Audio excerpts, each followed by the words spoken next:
ॐ गङ्गणपतये नमः। हस्ते जलमादाय अध्यपूर्वोच्चरित एवं ग्रहगुणविशेषणविशिष्टायां शुभपुण्यतिथौ श्रीमद्भागवतसप्ताहज्ञानयज्ञे पञ्चमेऽन्ये श्रीमद्भागवत पूजनमहं करिष्ये।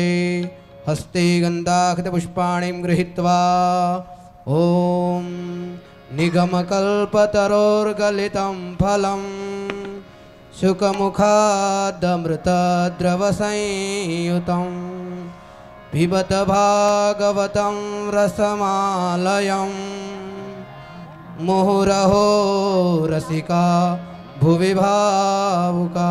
वाङ्मय पुराण पुरुषोत्तमाय नमः। सकलोपचारार्थे गन्धाक्षपुष्पाणि समर्पयामि। नैवेद्यं निवेदयामि। नैवेद्यं जलेन सम्प्रोक्ष्य धेनवाम् अमृतीकृत्य घ्रासमुद्रां प्रदर्शयेत्। गन्धं पुष्पं समर्पयामि। ॐ प्राणाय स्वाहा, ॐ अपानाय स्वाहा, ॐ व्यानाय स्वाहा, ॐ उदानाय स्वाहा, ॐ समानाय स्वाहा। भोज्यतां भोज्यतां परमेश्वर। पूर्वापोषणं चैव उत्तरापोषणं तदा हस्तप्रक्षालनार्थाय दत्तन्ते जलमुत्तमं जलं समर्पयामि। मुखवासार्थे बिडामुखताम्बूलं समर्पयामि। फलं समर्पयामि। अनेन यथाशक्ति पूजनेन वाङ्मयपुराणपुरुषोत्तमप्रियतां न मम। अथ व्यासपूजनम्। ॐ बृहस्पते अतीयदर्जो अरेहाद्युमदविभा ते क्रतु मज्जनेखो प्रजा तता दशमा सूत्रवीणान् धेहि चितरां मा। सद्गुरुदेव की जय।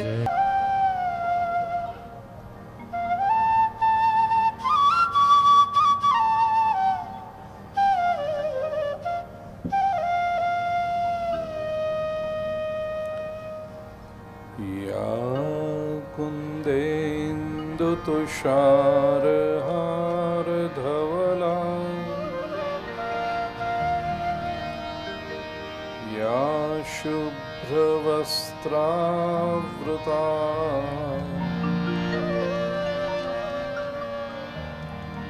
या वीणावरदण्डमण्डितकरा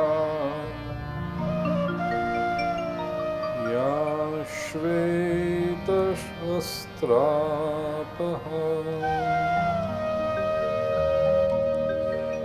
या ब्रह्माच्युतशङ्करप्रभृतिभिर्देवैः सदा वन्दिता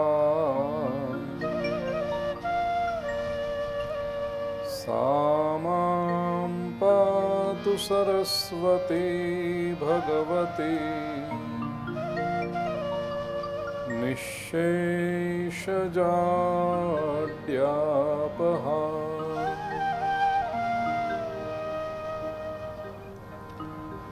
शुक्लां ब्रह्मविचारसारपरमा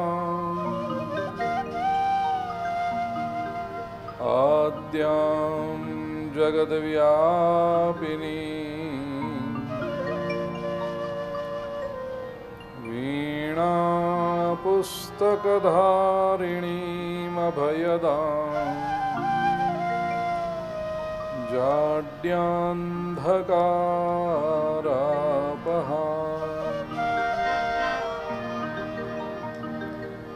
हस्ते स्फाटिकमालिकां विदधतीं पद्मासने संस्थितां वन्दे तां परमेश्वरीं भगवतीं बुद्धिप्रदां शारदाम्।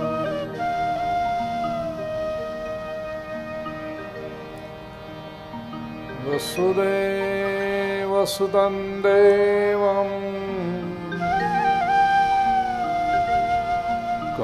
सचाणूरमर्दनम्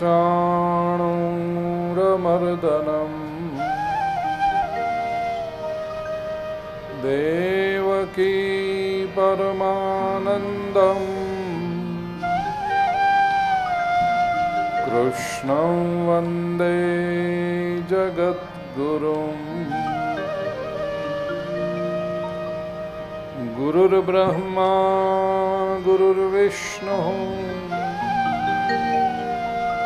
गुरुर्देवो महेश्वरः गुरुः साक्षात् परब्रह्मा तस्मै श्रीगुरवे नमः।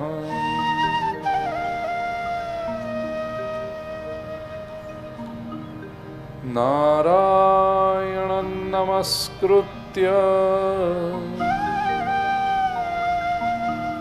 नरं चैव नरोत्तमं देवीं सरस्वतीं व्यासं ततो जयमुदीरये।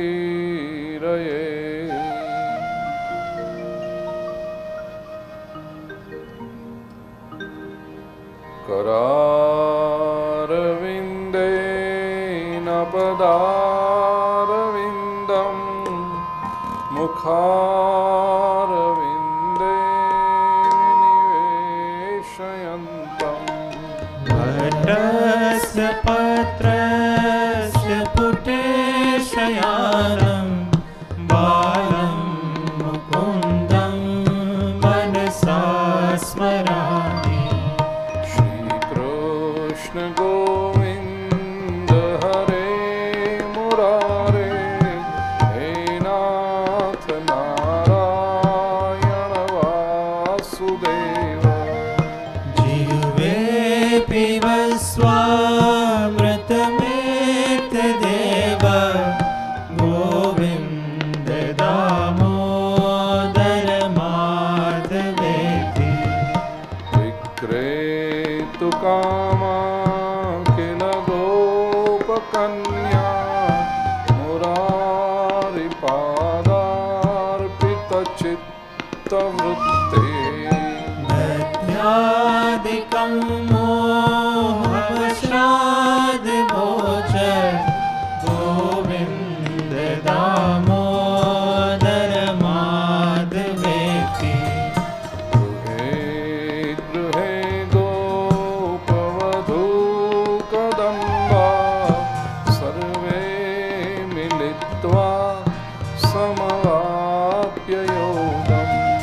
पुण्यानि नामानि पठन्ति नित्यं गोविन्द दामोदर माधवेति। सुखं शयानानिलये निजेऽपि नामानि विष्णो प्रवदन्ति मर्त्याः।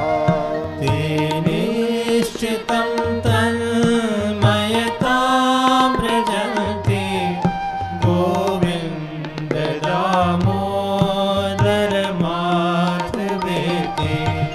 जिह्वे सदैवं भज सुन्दराणि नामानि कृष्णस्य मनोहराणि।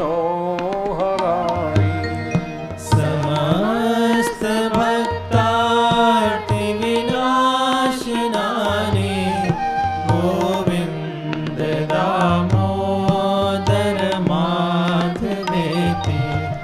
सुखावसाने इदमेव सारं दुःखावसाने इदमेव ज्ञेयम्।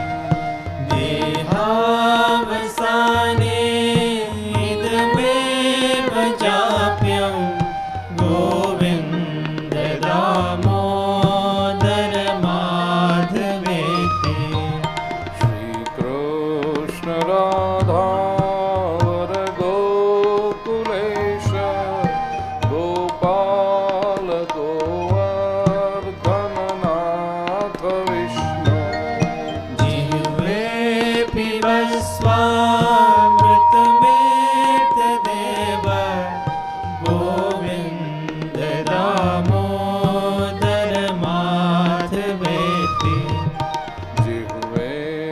रसज्ञे मधुरप्रिया त्वं सत्यं हि तन्त्वां परमं वदामि आवर्णयेता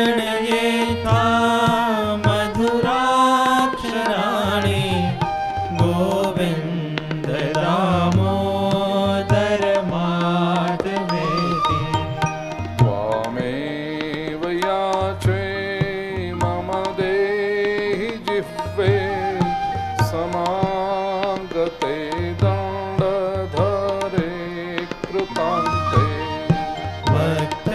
वक्तव्यमेवं मधुरं सुभक्त्या गोविन्द दामोदर माधवेति अग्रे कुरूणामथ पाण्डवानां दुःशासनेना हृतवस्त्रकेशा कृष्ण तदा क्रोश्यदनन्यनाथा गोविन्द दामोदर माधवेति विहाय निद्रामरुणोदये च विधाय कृत्यानि च विप्रमुख्या वेदाभसाने प्रपठन्ति नित्यं गोविन्द दामोदर माधवेति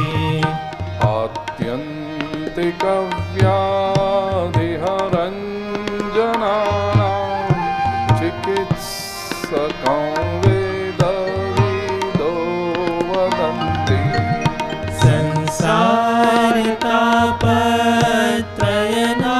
संसारतापत्रयनाशबीजं गोविन्द दामोदर माधवेति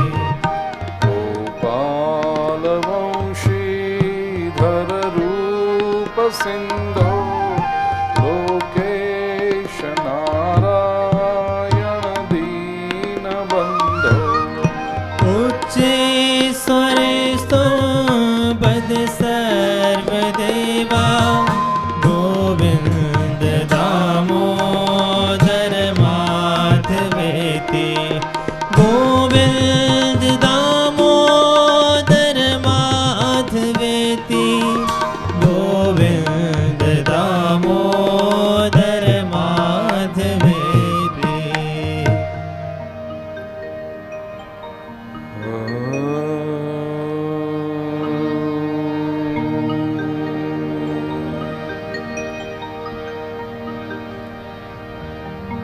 गं गणपतये नमः श्री सरस्वत्यै नमः श्री महालक्ष्म्यै नमः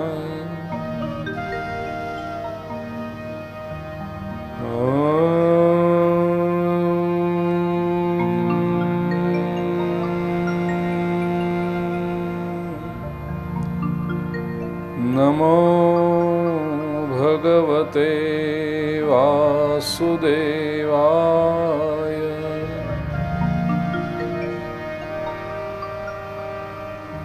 मूकं करोति वाचालं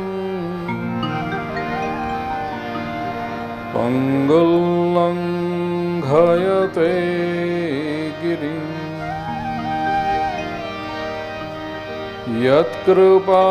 यत्कृपातमहं वन्दे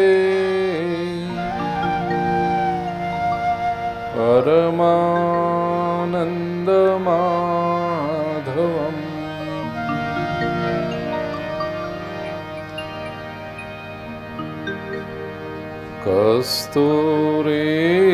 कस्तूरीतिलकं ललाटपटले वक्षस्थले कौस्तुभम् नासाग्रे वरमौक्तिकङ्करतले वेणो करे कङ्कणम् सर्वाङ्गे हरिचन्दनं सुललितं कण्ठे च मुक्तावली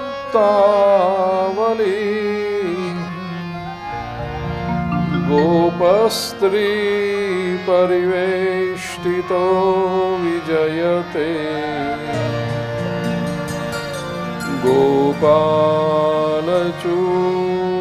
गोपालचूडामणि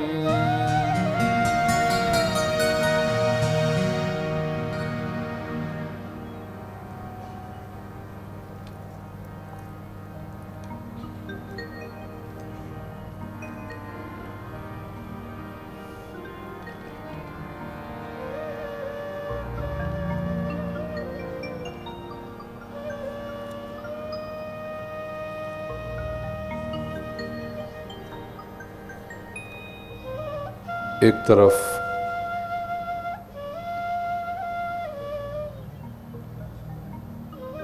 ગોકુળમાં પરમાત્માના પ્રાકટ્યની પ્રસન્નતાનો ઉત્સવ ઉજવાઈ રહ્યો છે.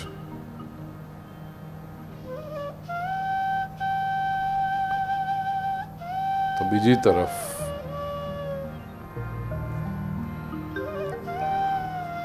મથુરાના કારાગૃહમાં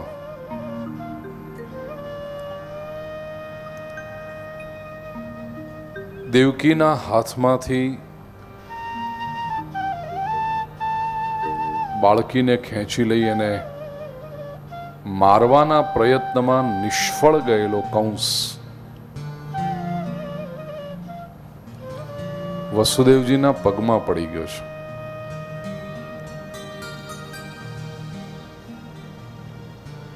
मैंने बहुत बड़ा अपराध कर दिया.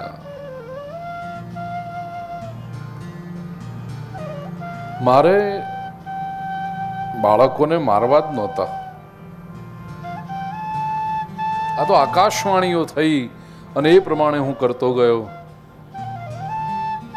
बाकी बहनना संतानोने मराय.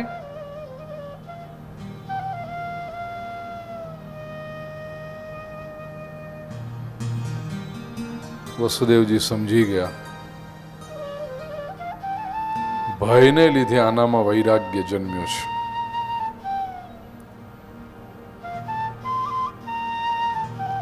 વાતો ડાઈ ડાઈ કરે છે. Devil quoting the Bible.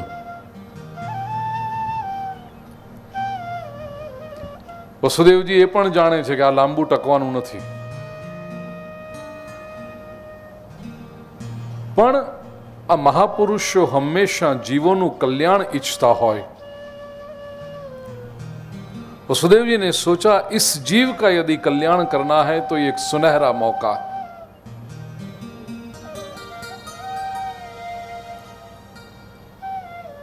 અત્યારે લોઢું ગરમ છે. એકાદ હથોડો મારી અને કદાચ જો એની અસર થાય તો કંસનું જીવન બદલાઈ શકે. પ્રયત્ન કરી જોઈએ. વસુદેવજીએ કહ્યું, કંસ,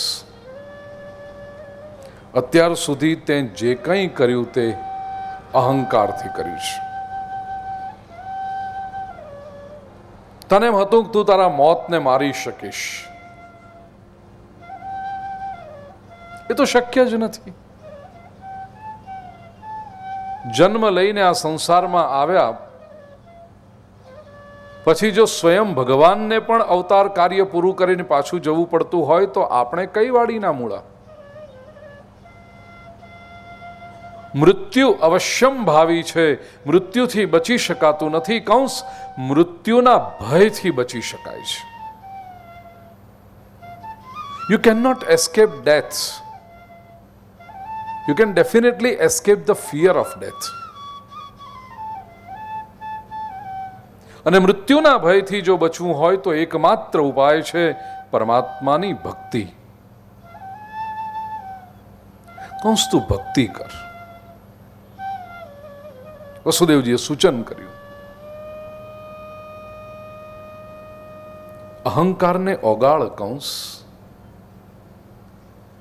ભક્તિ એ અહંકારના રૂપાંતરણનો બહુ રસિક માર્ગ છે. મોટે ભાગે સંસારમાં વ્યક્તિને પોતાનો અહંકાર છોડવો ગમતો નથી. અહંકારથી જ અસ્તિત્વ છે એવું એને લાગે છે. બર્નાર્ડ શોને એક વખત પૂછવામાં આવ્યું કે તમારી દ્રષ્ટિએ દુનિયાનો શ્રેષ્ઠ વ્યક્તિ કોણ? એક નંબરનો મહાપુરુષ કહેવાય કોણ? એટલે શોએ કહ્યું હું પોતે. પૂછવા વાળાને નવાઈ લાગી કે આટલો અહંકારી માણસ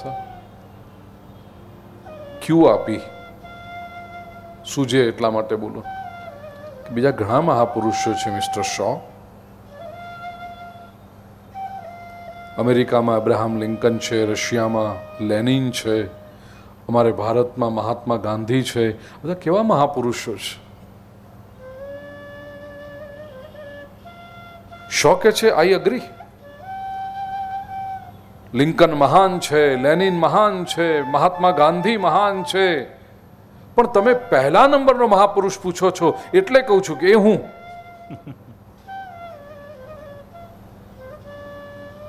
પેલા માણસને તો પચાવવું ભારે પડી. એટલે પૂછ્યું એણે એવું કેમ કહો છો તમે? શો ઇંગ્લિશ લિટરેચરના બહુ સારા હ્યુમરિસ્ટ, સટાયરિસ્ટ. ને એક વાત યાદ રાખજો, જે વ્યક્તિ હ્યુમર ઉત્પન્ન કરી શકે છે ને એ જીવનના ઊંડાણને પામી ચૂક્યો હોવો જોઈએ, નહીતર હ્યુમર ઉત્પન્ન ન થાય.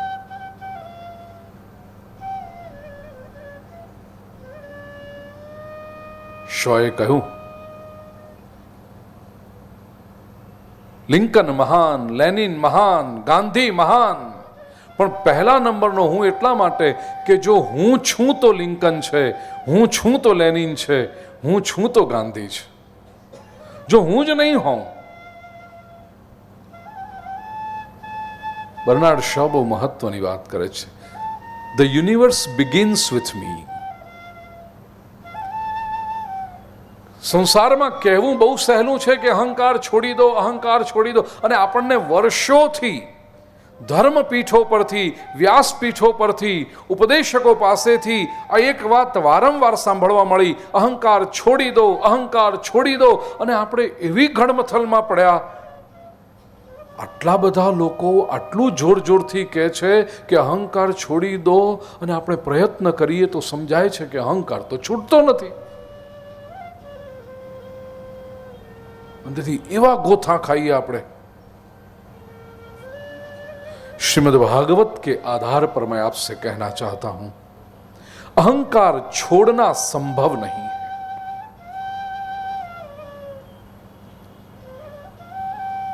ખરેખર તો વિકાસ પણ જે આપણો થાય છે એ અહંકારને લીધે થાય છે. અહંકાર શબ્દનો જો અર્થ સમજીએ, અહમ એટલે હું, કાર, અહંકાર. જેટલી વખત હું એવો ભાવ જન્મે કે એવું બોલીએ, વેસ્ટર્ન ફિલોસોફર્સ જે શબ્દ વાપરે છે, self cognizance, the self sense, આ જેટલી વખત હું એવો વિચાર આવ્યો એટલો અહંકાર ખરો. હવે વિચાર કરો કે જ્યાં સેલ્ફ સેન્સ નહીં હોય, અહંકાર નહીં હોય, તો વિકાસ થશે?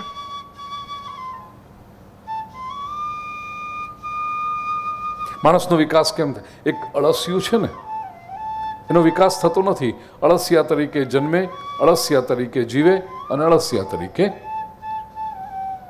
એમાં વિકાસ નથી, કારણ કે એને અહંકાર નથી. આપણા મનુષ્યમાં, તેથી મનુષ્ય વિકાસ કરે છે. હું ગરીબ છું, મારે શ્રીમંત થવું, પણ આ હું છું તો આવ્યું ને, તો માણસ યાત્રા કરે છે. હું અજ્ઞાની છું, જ્ઞાની થવું છે. હું નાનો છું, મોટો થવું છે. હું અભણ છું, ભણેલા થવું છે.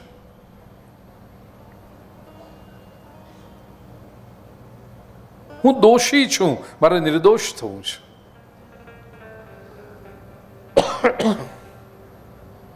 હું છું તો વિકાસ છે.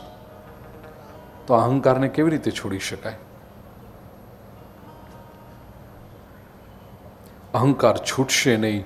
અહંકાર બદલો. Transform your ego. શું કરવાનું?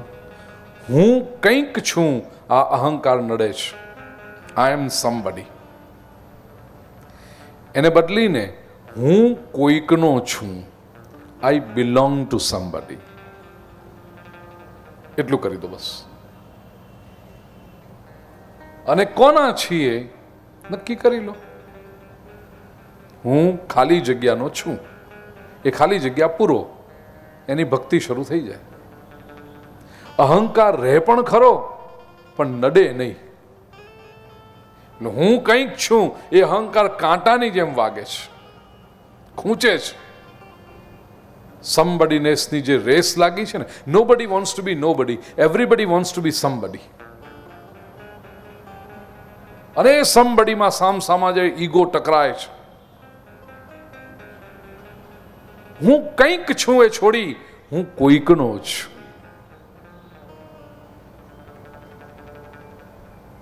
કોના છીએ? કોઈ એમ કે હું માતાનો છું તો માતૃભક્તિ. હું પિતાનો છું, પિતૃભક્તિ. કોઈ કે આપણે તો રૂપિયાના છીએ, એની ભક્તિ. કોઈ કે આપણે સત્તા માટે છીએ તો ખુરશીની ભક્તિ. કોઈ એમ કે હું તો મારી પત્નીનો છું, પત્ની ભક્તિ. કોઈ પત્ની એમ કે હું પતિની છું, પતિ ભક્તિ. હું ગુરુનો છું, ગુરુ ભક્તિ. અને અંતે હું પ્રભુનો છું, પ્રભુ ભક્તિ. હું કોઈકનો છું, આ ભાવ હો છે. I belong to someone. This belonging is such a great strength, it's such a powerful bond. જીવનનું કોઈ ધ્યેય નક્કી કર્યું હોય એના બની જાઓ. કોઈ કલાકાર કહી શકે હું મારી કલાનો છું, હું સંગીતનો છું, હું નૃત્યનો છું, હું ચિત્રકામનો છું. તેની કલાની ભક્તિ શરૂ થાય છે, એ ઉપાસના શરૂ થાય છે. પછી એ પેટીયું રળવાનો ઉપક્રમ નથી રહેતો, એ ઉપાસના શરૂ થઈ જાય છે. હું કોઈકનો છું. આ જીવનમાં વફાદારીપૂર્વક અને પ્રામાણિકતાપૂર્વક જે કોઈકના બન્યા ને એ જ કંઈક બની શક્યા, અને જે કોઈના ન બની શક્યા એ બધા બહારના ભાવમાં ગયા. Solomon Grundy, born on Monday, Christian on Tuesday, married on Wednesday. Ultimately, that was the end of Solomon Grundy. કોઈ પૂછતું નથી. પણ જે કોઈકના બન્યા,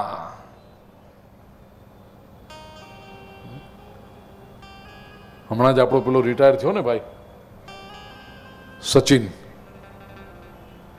એ 10-12 વર્ષની ઉંમરથી હું ક્રિકેટનો છું, બસ એની ભક્તિ છે.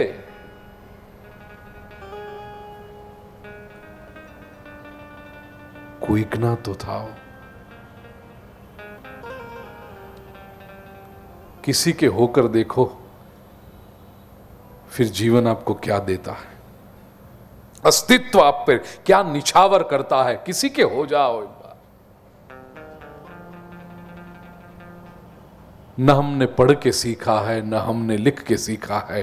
जीवन में जो भी पाया है किसी के हो के पाया है. हो जाओ किसी के.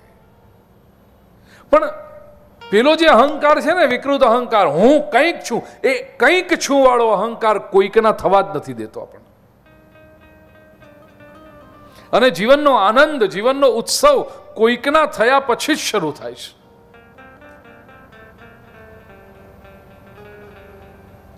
વસુદેવજીએ કંસને કહ્યું, કંસ, કાંટાળો અહંકાર છોડી દે, પુષ્પિત અહંકારનો સ્વીકાર કર, થઈ જા કોઈને, ભક્તિ કર. આટલી લોજિકલ વાત હોય તો કોણ ના પાડી શકે? આ છેલ્લી 4.5 મિનિટમાં આપણે અહંકારના રૂપાંતરણની વાત કરી. હજારો લોકો આપ સૌ બેઠા છો, કોઈને કંઈ આમાં ખોટું લાગ્યું, કંઈ અયોગ્ય લાગ્યું, કંઈ ઇલોજિકલ, અતાર્કિક નહીં? અને નથી જ એમાં એવું કશું અતાર્કિક. કંસ પણ માણસ તો બુદ્ધિશાળી છે ને, સમજી ગયો કે પોતે અત્યાર સુધી શું ભૂલ કરતો હતો. મારી પાસે અઢળક, કંસને લાગ્યું મારી પાસે અઢળક સંપત્તિ, હું શક્તિશાળી, આવડત, બુદ્ધિ, કુનેહ, આ બધી ફોજ મલ્લોની બધું જ મારી પાસે ખરું, પણ હું કોઈકનો થયો જ નહીં. મેં બધાને મારા કરવાની કોશિશ કરી, પણ હું કોઈનો ન થયો. તેથી ને વાત યોગ્ય લાગી. વસુદેવજીને કહ્યું પણ ખરું કે આપની વાત સાચી છે અને આપે મને સરસ માર્ગ સુજાડ્યો, અને આવો સરસ માર્ગ આપે સુજાડ્યો તો મારે તમને જેલમાં રાખવાના હોય જ નહીં. દેવકી વસુદેવને મુક્ત કરી દીધા જેલમાંથી. આટલો રાજી થઈ ગયો. બોલો,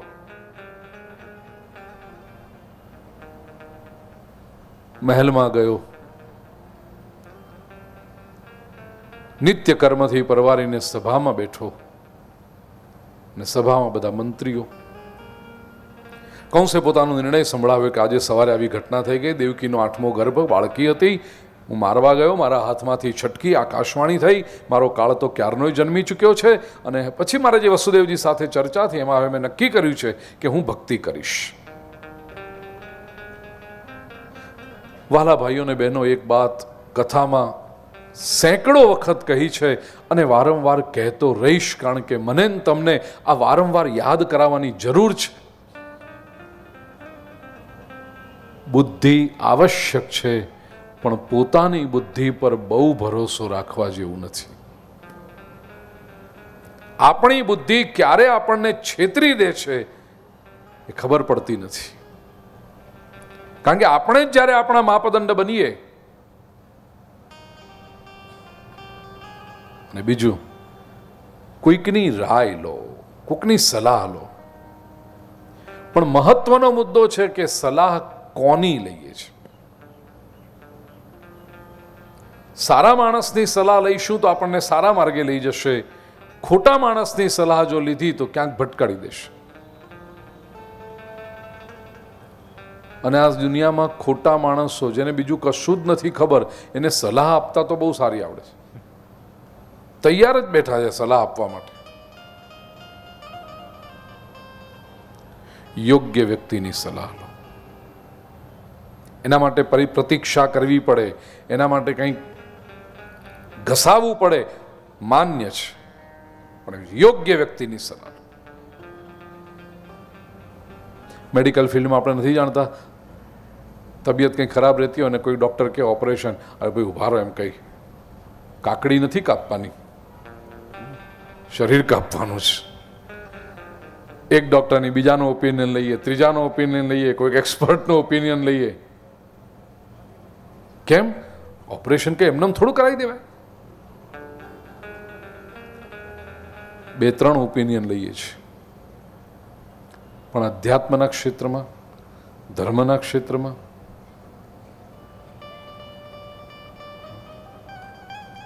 અમારા એક દૂરના ફઈ છે ને, કે ભાઈ કોઈ ફઈઓ અને માસીઓ મને ક્ષમા કરજો, પણ આ એક કહેવા પાત્ર કહું છું, એ કે અમે કરીએ બધું બસ. કારણ અમારા પાડોશમાં એક માજી રહે છે ને, એમને બધી ખબર છે.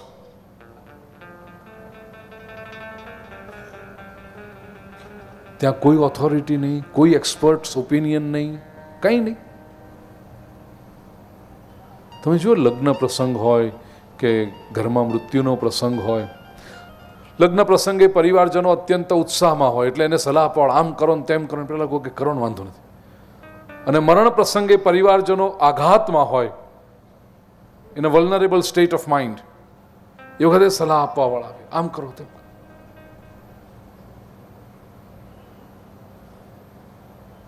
ધર્મની બાબતમાં પણ યોગ્ય વ્યક્તિની સલાહ લો, જેને શાસ્ત્ર ખબર છે એવા વ્યક્તિને. ભગવદ્ ગીતાના 16મા અધ્યાયમાં શ્રી કૃષ્ણ કહે છે, યશાસ્ત્ર વિધિ મુત્સૃજ્ય વર્તતે કામકારત ન સસિદ્ધિમ અવાપ્નોતિ ન સુખમ ન પરાંગતિમ. શાસ્ત્ર વિધિ છોડીને જે વ્યક્તિ મન ફાવે એમ કરે છે, અમે તો આમ જ કરીએ, અમારામાં તો આમ જ હોય, અમારી જ્ઞાતિમાં તો આવો જ રિવાજ છે, અમે તો પહેલેથી આવું જ કરતા રહ્યા છીએ, આમ ન ચાલે. શાસ્ત્ર શું કહે છે?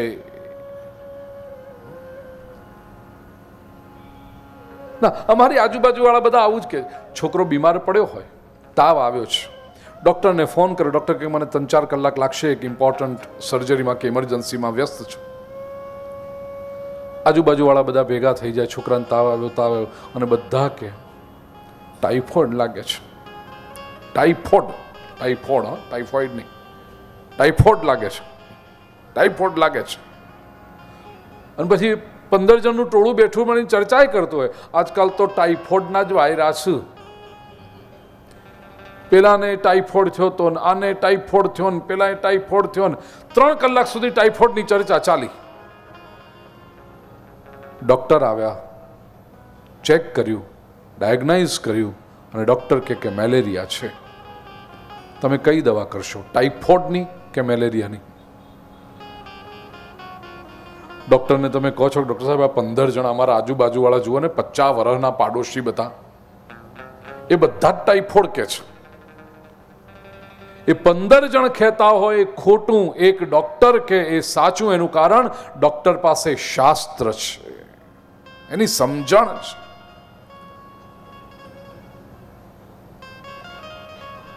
ધર્મની બાબતમાં, જીવન વિકાસની બાબતમાં પણ શાસ્ત્ર શું કહે છે એ પ્રમાણે કરો. એક બનેલી ઘટના આપને કહું.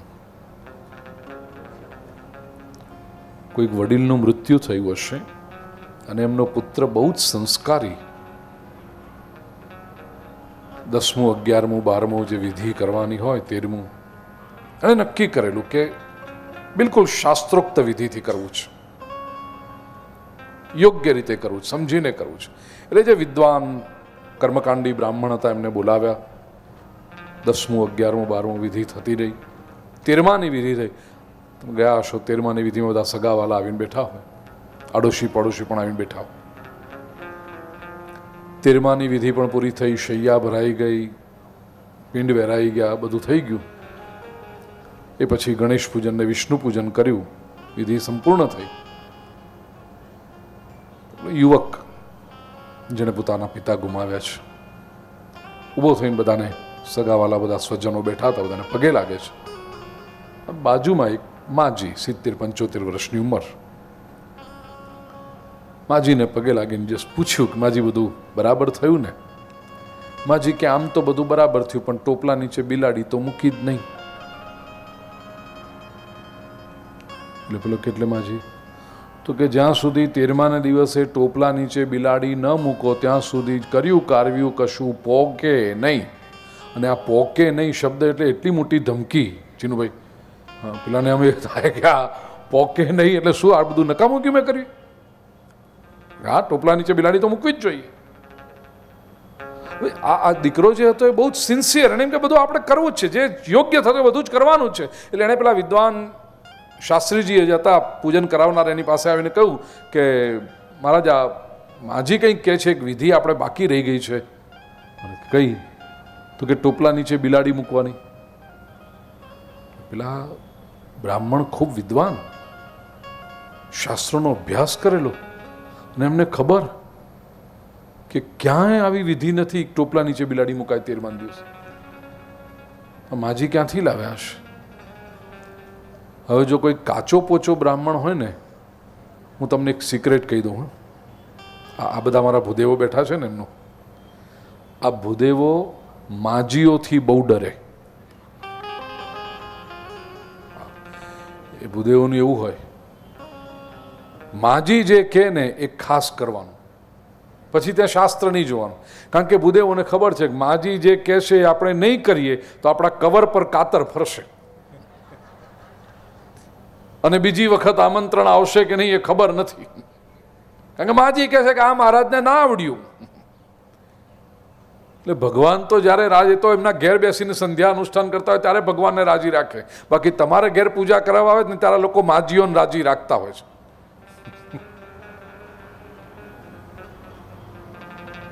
પણ પેલા બ્રાહ્મણ ખૂબ વિદ્વાન, કે આવો કોઈ વિધિ છે જ નહીં. માજીને પૂછ્યું, માજી આ શું તમે કહો છો, કેવી રીતે? એમણે જે પ્રશ્નો પૂછ્યા ને એમાંથી નિષ્કર્ષ એવો નીકળ્યો, માજી કે 40 વર્ષથી અમે તો જોઈએ છે.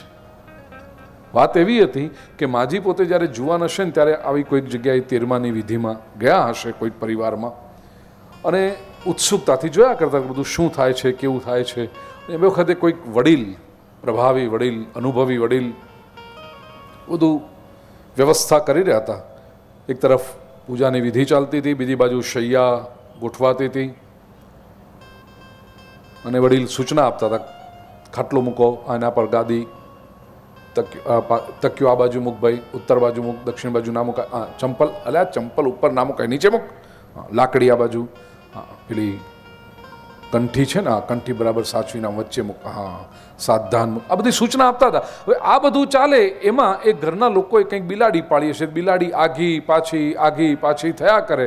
વડીલે જોયું કે આ શ્રાદ્ધનું બધું સરસ પવિત્રતાથી ગોઠવાય છે, એમાં બિલાડી આઘી પાછી થાય યોગ્ય નહીં. એટલે સૂચના આપતા આપતા વડીલે કોઈને કહ્યું, એ આ બિલાડીને ટોપલી નીચે મૂકી દેતો. માજી આટલું સાંભળ્યું કે આ વડીલ બધી સૂચના આપે છે, એમાં એક સૂચના આપી કે બિલાડીને ટોપલા નીચે મૂક. એ પછી માજી જ્યાં જ્યાં જાય ને ત્યાં બધે કહેતા જાય, શૈયા ભરો છો તો બિલાડીને ટોપલા નીચે મૂકો. શૈયાનું લિસ્ટ બનાવે, એમાં લખાવે કે બિલાડી ના હોય તો બિલાડીની વ્યવસ્થા કરજો, એક ટોપલો લાવજો. 40 વર્ષમાં તો માજીએ જ્ઞાતિમાં રિવાજ ઉભો કરી દીધેલો.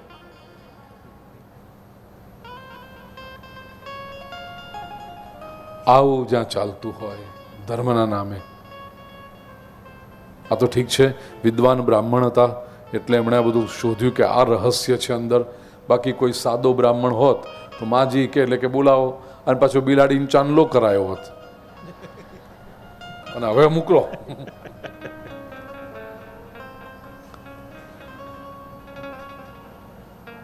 શાસ્ત્ર શું છે તે સમજો, અને એના માટે યોગ્ય વ્યક્તિની સલાહ લો.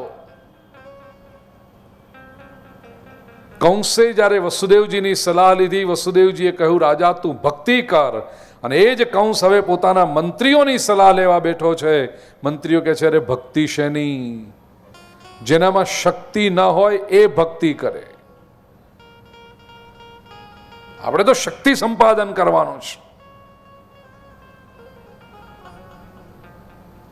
ભગવાન આવીને તને મારવાનો છે. ભગવાનને રહેવાનું એક પણ સ્થાન આપણે બચવા નહીં દઈએ. ક્યાં ક્યાં રહે છે ભગવાન? 11 સ્થાન બતાવ્યા. વિપ્રાગાવશ્ય વેદાશ્ચ તપસ સત્યંદમશ્રમ શ્રદ્ધા દયા તિતિક્ષા ચ ક્રતવશ્ચ હરેસ્તનુ. વિપ્રાહ બ્રાહ્મણ, એમાં ભગવાનનો વાસ છે. કંસના માણસો પહેલું કામ કરે, અને અત્યારે જોજો તમને સમાજમાં આવા કંસના માણસો ઘણા દેખાશે. બ્રાહ્મણનું મહત્વ ઘટાડે, વિપ્રત્વને અપમાનિત કરે. બામણ બ્રાહ્મણ, કોઈ ધોતિયું જબ્ભો શિખા રાખી હોય અને એવા કોઈક બ્રાહ્મણ રસ્તા પરથી ચાલે જતા, હે જો મહારાજ,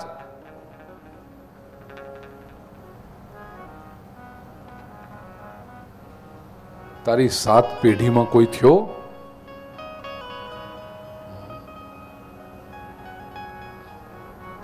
બ્રાહ્મણનું ગૌરવ હોવું જોઈએ. વિપ્રા ગાવશ્ચ, ગાય. દૂધ આપનારું પ્રાણી ગાય તો ચોક્કસ, પણ ગાય એટલે પરિવાર ભાવના. આ તત્વની ચર્ચા પાછલી બધી કથાઓમાં કરી છે, ભાગવતામૃતમ ગ્રંથમાં પણ છે. વિપ્રા ગાવશ્ચ વેદાશ્ચ. વેદ, વિદ, ટુ નો. વેદ એટલે જ્ઞાન. જ્ઞાનનો મહિમા ઘટાડે, ગતાનુગતિકતા વધારે. આગે સે ચલી આઈ, પીછે લौटा दिए, બસ ન ચાલે. શાસ્ત્ર શું કહે છે? રિવિપ્રાગાવશ્ચ વેદાશ્ચ તપ. તપ એટલે જીવનનું કોઈ લક્ષ્ય નક્કી કર્યું હોય, એ લક્ષ્યને સિદ્ધ કરવા માટે સંકલ્પપૂર્વક કષ્ટ ઉપાડવાની તૈયારી, એને કહેવાય તપ. મુશ્કેલી પડશે, સ્વીકારી લઈશ. સાધના કરવી પડશે, એમાં કષ્ટ પડશે, સ્વીકાર છે. તપ. આપણને તપ એટલે માત્ર ભૂખમરો જ યાદ આવે છે. સાંસ્કૃતિક કાર્યક્રમોમાં પેલા નૃત્ય નાટિકાઓ હોય, એમાં ક્યાંક તપ શબ્દ આવે ને, એટલે જે ડાન્સર હોય એક પગ કરી આમ હાથને આમ કરીને આમ તપ. આપણને એટલું જ દેખાય. તપ એટલે આ. તપ એટલે કોઈક સંકલ્પને માટે કષ્ટ ઉપાડવાની તૈયારી, તે તપ છે. વિપ્રાગાવશ્ય વેદાશ્ચ તપ સત્યમ. સત્યમાં હરિનો વાસ છે. સત્ય એ જ બ્રહ્મ છે. સત્યમ બ્રહ્મ.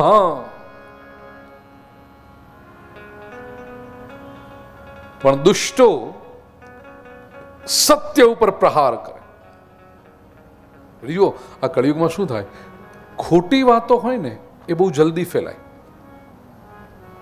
તમે કોઈના ગુણોનું વર્ણન કરો, કોઈની પ્રશંસા કરો, સામા માણસને સાંભળવામાં બહુ રસ નહીં પડે. આ ભાઈ કેટલા સરસ છે, કેવા ઉદાર છે, કેવી પ્રામાણિકતાથી જીવન જીવે છે, કેટલું સ્પોટલેસ એમનું જીવન છે, એમનું ચારિત્ર કેટલું સુંદર. આ બધી વાતો કરો કે કંઈક સારું કહો ને. પણ કોકનું વાટવા બેસો,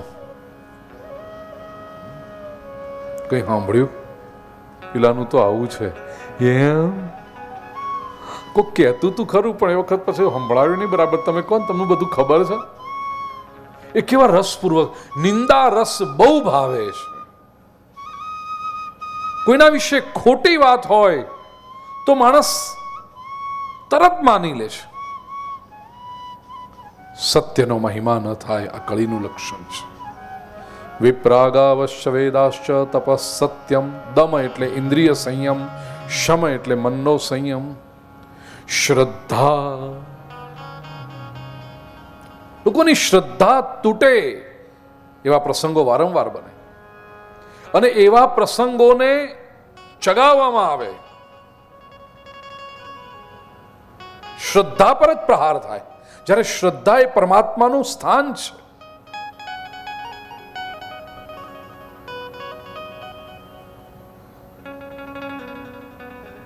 ઈશ્વર શ્રદ્ધામાં વસે છે.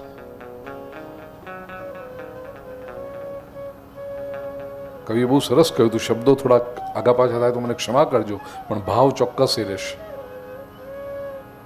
કે નમું તને પથ્થરને કદી નહીં, શ્રદ્ધા તણા આસનને નમું. નમસ્કાર જે હોય છે, આપણું મસ્તક ઝૂકે છે, એ શ્રદ્ધાને ઝૂકે છે. સત્યને ધારણ કરવાની શક્તિ તે શ્રદ્ધા છે. સત્ય સુધી જ્યાં પહોંચ્યા નથી ત્યાં સુધી માર્ગનું પાથે તે શ્રદ્ધા છે.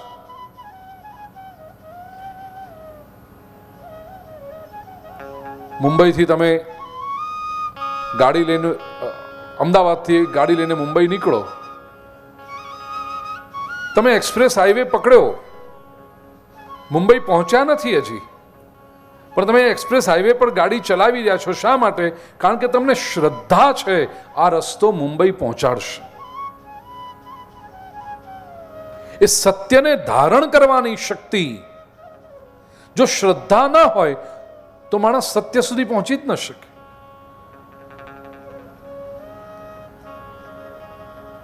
દર 5 કિલોમીટરે આવે કે Mumbai 400 kilometer, Mumbai 395 kilometer, Mumbai 390 kilometre.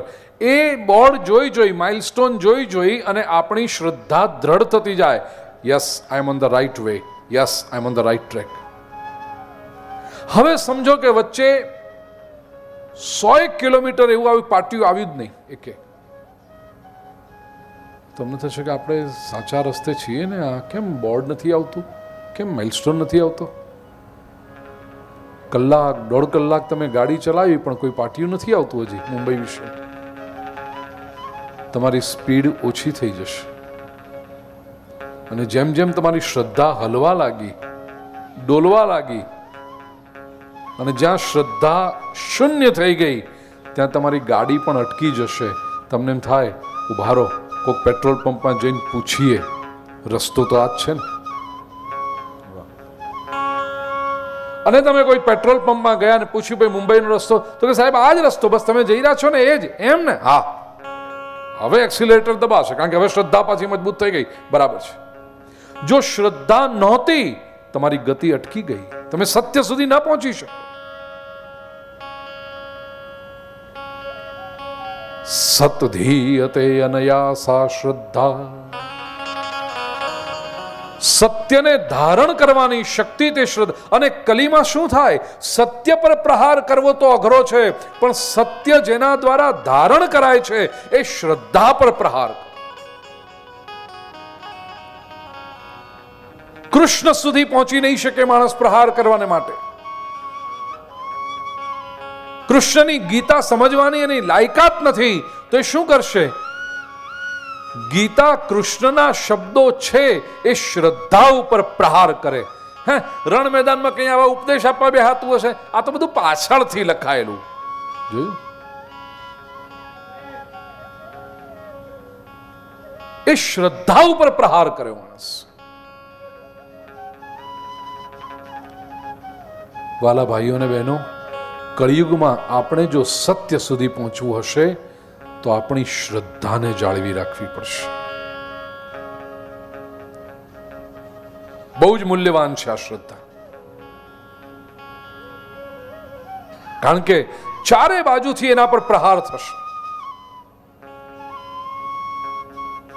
તમે પ્રભુના માર્ગે વળ્યા લોકો કહેશે, હવે હોય કે આ કળિયુગમાં આટલા બધા વળી ભગત વેડા કરો છો, જરા લાઈફને એન્જોય કરો. તમારી શ્રદ્ધા પર પ્રહાર કરવા આવશે. શું વળ્યું?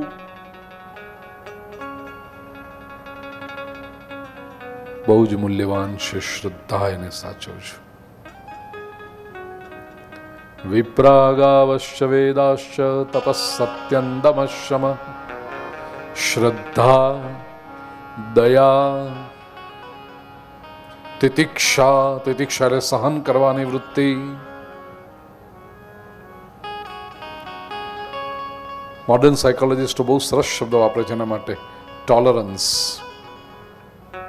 તિતિક્ષા. આજનો માણસ સતત તણાવમાં કેમ જીવે છે? સ્ટ્રેસ કેમ છે? એનું એક જ કારણ છે, એનું ટોલરન્સ ઘટી ગયું છે. નાની નાની વાતમાં એવા ભડકા થાય છે. તમે ઘરમાં જુઓ, ટીનેજર્સ હોય કે નાની નાની વાતમાં એવા છંછેડાઈ પડે. આપણને કાંઈ થયું શું? અને જબરદસ્ત કંઈક પ્રેશર લઈને જીવતા હોય છે. અને એ પ્રેશરને હેન્ડલ કરવાની જે કેપેસિટી છે, ટોલરન્સ, એ ગુમાવી બેઠા. તિતિક્ષા રહી નથી. મારું જ ધારું થવું જોઈએ. અરે ગમતા મોડેલનો મોબાઈલ ન અપાવે તો એના માટે આત્મહત્યા કરી દે ટીનેજરો. આવું આપણે છાપામાં વાંચીએ છીએ. તમે વિચાર કરો કઈ હદનું ટોલરન્સ તૂટી ગયું છે.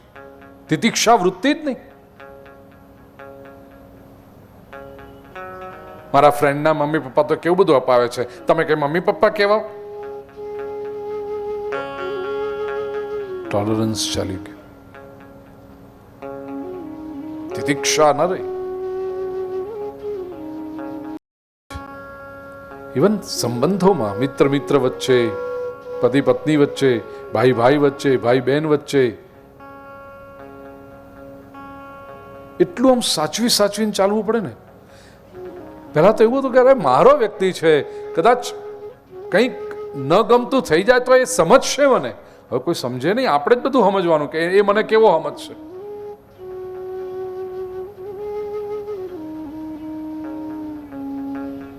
કારણ કે કોઈનામાં ટોલરન્સ જ ન રહે. તિતિક્ષા ભગવાન. અને છેલ્લે કહ્યું ક્રતવ. ક્રતુ એટલે યજ્ઞ, પરમાત્માનું સ્વરૂપ છે. રાક્ષસો યજ્ઞો ન કરવા દે. આપણે આ જ્ઞાન યજ્ઞ કરીએ છીએ. ઘણા લોકો શું કામ આ બધું ખોટો ખર્ચો, તું શું ઉકાળી દે છે?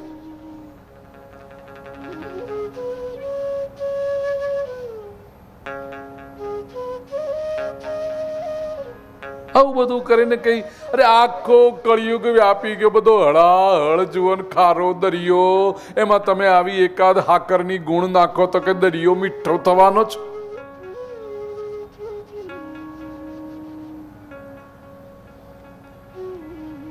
કોઈ જ જો સાકરની ગુણ નહીં નાખે તો શું થશે?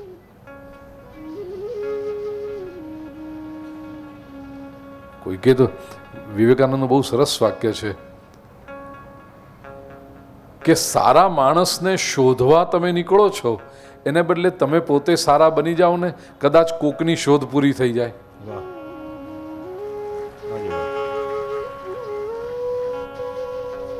આપણે ન બદલાઈ જઈએ.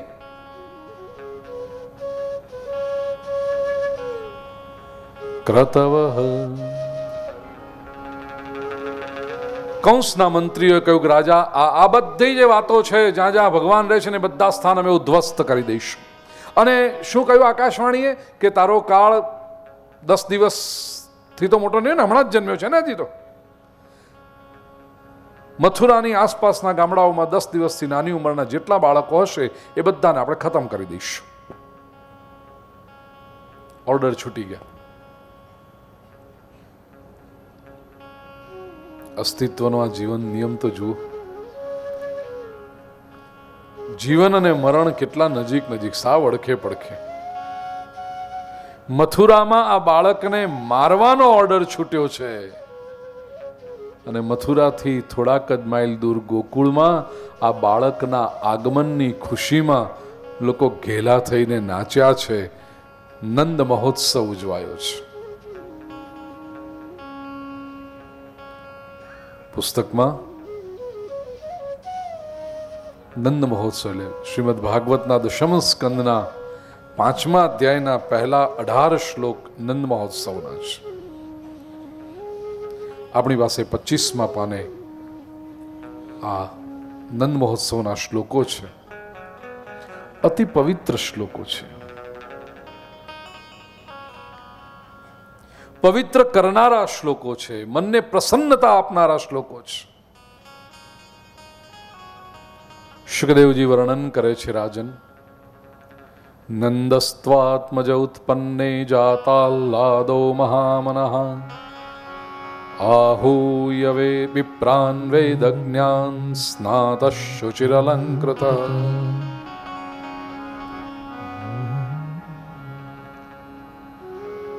નંદને ત્યાં પુત્રનું પ્રાગટ્ય થયું છે સમાચાર સાંભળી, એટલે પોતાને ત્યાં પુત્રનો જન્મ થયો છે એવું જ્યારે ખબર પડી, નંદ બાવાએ નંદઃ તું આત્મજ ઉત્પન્ને જાતાહ્લાદ આહ્લાદ જાત, આનંદ થયો છે.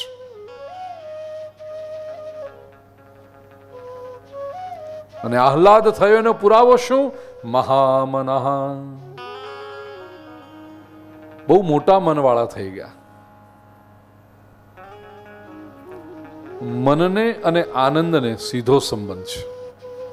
જેટલું મન મોટું એટલો આનંદ વિશેષ. અને જેટલું મન સાંકડું એટલો આનંદ ઓછો. લોકો કહે છે 30 વર્ષ પહેલા પોળમાં રહેતા હતા, સાંકડું મકાન હતું, એક મકાનની અંદર 4 ભાઈઓ રહેતા હતા, અને હવે 4 ભાઈઓના ભવ્ય બંગલા થઈ ગયા, પોતપોતાના ધંધા થઈ ગયા, ઓફિસો થઈ ગઈ, ગાડીઓ દોડતી થઈ ગઈ, એ બધું. પણ પેલી પોળમાં જે આનંદ હતો ને એ આ બંગલાઓમાં રહ્યો નહીં. મકાન મોટા થયા ને મન સાંકડા થયા, આનંદ ગયો. મહામનઃ, મન મોટું રાખજો. મહાપ્રભુજી શ્રીમદ વલ્લભાચાર્યજી સુબોધિનીમાં બહુ સરસ વાત કરે છે. ઉત્સવ જુદો અને મહોત્સવ જુદો. 5ની શક્તિ હોય અને 3 વાપરે ત્યાં ઉત્સવ થાય. માપી માપીને અહીંયાથી કોર્નર કટ કરે, આ બાજુથી કોર્નર કટ કરે, આ થોડું બચાવવું, આમ કરવું, તેમ ઉત્સવ થાય. પણ 5ની શક્તિ હોય અને 7 વાપરે ત્યાં મહોત્સવ થાય. અને એક વસ્તુ આપને એ પણ કહી રાખું, પરમાત્માના માર્ગમાં નિસ્વાર્થ ભાવથી જે સંપત્તિનો સદુપયોગ થાય છે, ઈશ્વર કોઈનું ઋણ માથે રાખતો જ નથી. જેટલું ખર્ચ્યું હોય એના ગુણાકાર કરીને પાછું આપે છે. ઈશ્વર કદી કોઈનું પાછું રાખતું, કોઈનો ભાર ન રાખે મોરારી, રાખે જ.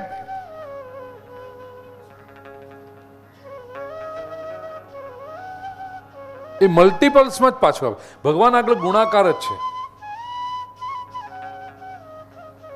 અને ખરેખર તો કહું ને તો ભગવાન આગળ ગુણાકાર નથી, કેવળ સામીપ્ય છે. સામીપ્યમાં જે મૂલ્ય વધે છે બીજે ક્યાંય નથી વધતું. હું મેથેમેટિકલી પુરવાર કરું આપને. નાનપણથી ગણિતનો શોખ. મારા મિત્રો મને રેંગલર કહેતા. I was very good at mathematics. સામીપ્યમાં જે મૂલ્ય વધે છે એવું બીજે ક્યાંય નથી વધતું. કોઈ પણ 2 આંકડા તમે લો, એક સિંગલ ડિજિટના 2 આંકડા કોઈ પણ. ચીનુભાઈ એક આંકડો તમે બોલો. 8. રાજુભાઈ આપે કોઈ પણ એક ફિગર. 9. 8 અને 9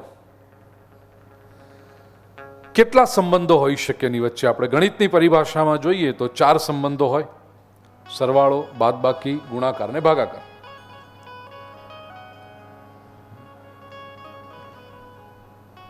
નવ અને 8 સરવાળો કરો 17, બાદબાકી કરો 1, ગુણાકાર કરો 9 8 72, ભાગાકાર કરો 1 point something. ગુણાકારમાં આપણી દ્રષ્ટિએ સૌથી વધારે મૂલ્ય છે, પણ સામીપ્યમાં 9 અને 8 ને સાથે મૂકી દો 98. સૌથી વધારે મૂલ્ય સામીપ્યમાં છે. સરવાળા, બાદબાકી, ગુણાકાર, ભાગાકાર તો દુનિયાના હિસાબો છે. અધ્યાત્મ સામીપ્યનું વાત કરે છે. તમે કોઈ પણ 2 અંક લો, सबसे अधिक मूल्य सामीप्य में बढ़ता है. हिसाबों मूल्य नहीं વધતા, સામીપ્યમાં મૂલ્ય વધે છે.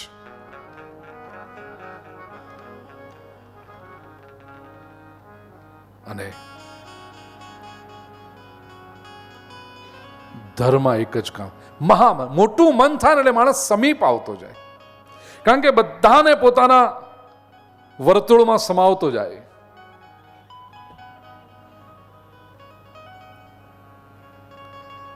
જાતા હલ્લાદો મહામનઃ. મુઠ્ઠી ખોલવી પડે છે. છેલ્લા 30 વર્ષથી દુનિયાભરમાં કથાઓ કરવાનું સદભાગ્ય પ્રભુએ આપ્યું છે. ઉત્તર ધ્રુવથી લઈને દક્ષિણ ધ્રુવ સુધી, એન્કરેજથી લઈને ક્વિન્સટાઉન, આ બાજુ જાઓ તો સૌથી ઉપર નોર્થ પોલમાં એન્કરેજ છે, અલાસ્કા પર. દુનિયાનું છેલ્લું, પછી એનાથી આગળ કોઈ ટાઉન નથી. નાની મોટી સેટલમેન્ટ્સ હશે, એ લોકોની વાત જુદી, પણ ટાઉન નથી. ત્યાંથી શરૂ કરી અને નીચે ક્વિન્સટાઉન સાઉથ પોલમાં, એ પછી દક્ષિણ ધ્રુવ બર્ફીલો પ્રદેશ શરૂ થાય છે. આ કાળિયો ઠાકોર બધે લઈ ગયો અને બધે એની વાતો કરવાનો મોકો આપ્યો. પણ એ કૃષ્ણ જન્મ થાય અને લોકો ઉત્સાહથી જે નાચતા હોય, નંદ કે આનંદ ભયો જય કનૈયા લાલ કી. હું જોઉં વ્યાસપીઠ પરથી, મને બહુ ગમે તમારો આનંદ અભિવ્યક્ત કરવાની જે પદ્ધતિ છે. કો નાચતા હોય, નંદ કે આનંદ ભયો જય કનૈયા લાલ કી, નંદ કે આનંદ ભયો જય કનૈયા લાલ કી. હજી સુધી એક પણ માણસ મને એવો દેખાયો નથી જે નાચતી વખતે આમ નંદ કે આનંદ ભયો જય કનૈયા લાલ કી. એક પણ નહીં. મુઠ્ઠી ખોલવા વાળા જ મળ્યા, મુઠ્ઠી બંધ રાખીને કોઈ દિવસ આનંદ થતો જ નથી. મહામનઃ આહૂય વિપ્રાન વેદજ્ઞાન, વિદ્વાન બ્રાહ્મણોને નિમંત્રણ આપ્યું. સ્નાત શુચિરલંકૃત, નંદ બાવાએ પોતે સ્નાન કર્યું, યશોદા મૈયાએ સ્નાન કર્યું, સુંદર વસ્ત્રો અલંકારો પરિધાન કર્યા છે. વાચયિત્વા સ્વસ્ત્યૈનમ, વિદ્વાન બ્રાહ્મણો પાસે સ્વસ્તિ વાચન કરાવ્યું. પોતાના પુત્રને આશીર્વાદ અપાવ્યા. જાતકર્માત્મજસ્ય વૈ, પોતાના પુત્રનો જાતકર્મ સંસ્કાર કરાવ્યો.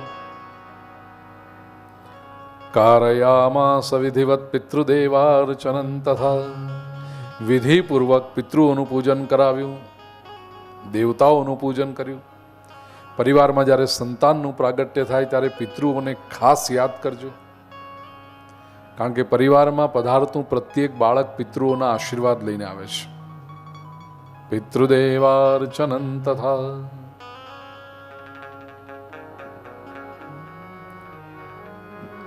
ધેનૂનામ નિયુતે પ્રાદાદ, બ્રાહ્મણોને ગાયોના દાન દીધા છે. ગૌદાન કરો, બધાને રાજી કર્યા છે. ગોકુલવાસીઓને આજે એટલું બધું આપ્યું છે કે આપવા વાળા લેવા વાળા લેતા થાક્યા છે.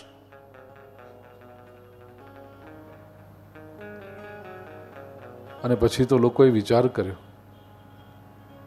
નંદ બાબા શા માટે આટલું આપી રહ્યા છે? કારણ કે એમને ત્યાં પુત્ર જન્મ થયો છે, એમને આનંદ છે, આપવાથી આનંદ મળે છે. તો ગોકુલવાસી વિચાર કરે, ભાઈ આપણે શું કામ ભરી રાખીએ છીએ, આપણે પણ આપીએ. તો जिसने भी पाया उसने अपने पास रखा नहीं, એને જઈને બીજાને આપી દીધું, બીજા ત્રીજાને આપ્યું. કોઈ લેવા વાળો ન મળે તો બે ખોવામ ભરીને ઉછાળ્યું, અને એ રત્નો, સોના મોહરો, ચાંદીની મોહરો ગોકુળની ગલીઓમાં વેરાયેલા પડી રહ્યા વર્ષો સુધી. માટીના રસ્તા, એની ઉપર આ સોના મોહરો, ચાંદીની મોહરો, રત્ન હોય, વરસાદ પડ્યો, અંદર મઢાઈ ગયા, ગોકુળના રસ્તા એવા બની ગયા. જેથી પાછળથી ગોપી ગીતમાં ગોપીઓએ કહ્યું, શ્રયત ઇન્દિરા શશ્વદત્ત રહી. એ સોના ચાંદીને રત્નો મઢેલા રસ્તા ઉપરથી લોકો હરેફરે, પણ કોઈની નજર ના બગડે કે આમાંથી એકાદ કાઢીને લઈ જાઉં ઘરે. દેતે રહે, દેતે રહે, બસ. આનંદ થયો છે. ક્રમ એવો છે. વ્યવસ્થા મને ખબર નથી. ધીરેનભાઈ શું છે? નહીં, ગઈકાલે સમયાભાવે કેવી રીતે નંદ મહોત્સવની મર્યાદા આપણને હતી, અત્યારે કથાના ક્રમમાં નંદ મહોત્સવ આવે છે. આપણે જ્યાં બેઠા છીએ ત્યાં ગોકુળ. ચલો ને, અમારી પાસે 3 ગાયકો છે અત્યારે. તમે જોતા હશો કથાના સત્રની શરૂઆતમાં તો બધા અમદાવાદના, ગુજરાતના લબ્ધ પ્રતિષ્ઠ ગાયકો આવીને ભગવાન સમક્ષ પોતાની કલાનું સમર્પણ કરે છે. 3 નહીં 4 જણા છે. મેં પરિચય પણ નથી કરાવ્યો એકચ્યુઅલી. અમારા માતંગભાઈ, ત્યારબાદ બેન સૃષ્ટિ, મારો યોગેશ,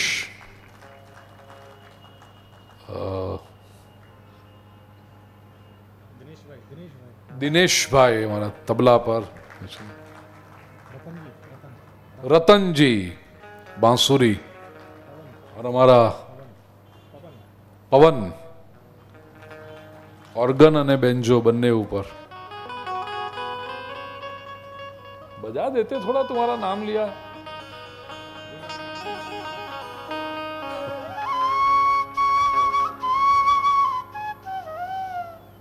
અને આજે આમ પેલા કેવા કહેવાય, સ્પેશિયલ એપિયરન્સ તરીકે મારા જયરામ આવીને ત્યાં ખૂણામાં બેઠા છે.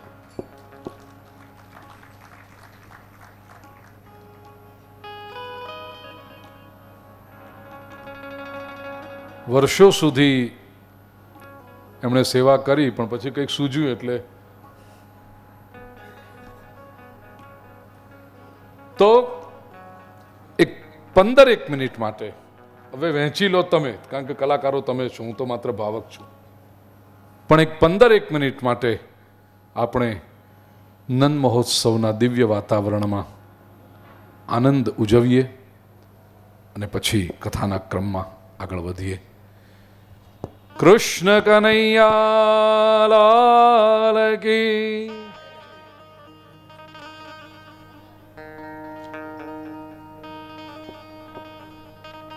बधाई. हाँ हाँ, सभी को. योगेश आपको भी गाना है, सभी को गाना है.